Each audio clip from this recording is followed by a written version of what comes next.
So ayan, dahil tag-ulan, nanonood si Madam ng TV.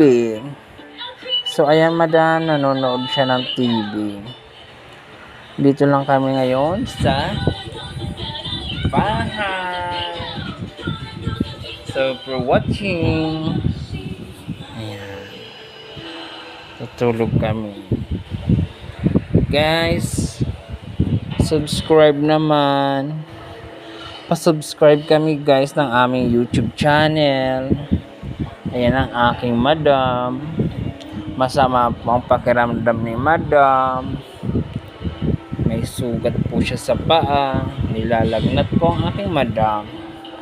So ayan guys yung kuko niya. Kaya siya nilagnat. Nagpapalit ng kuko.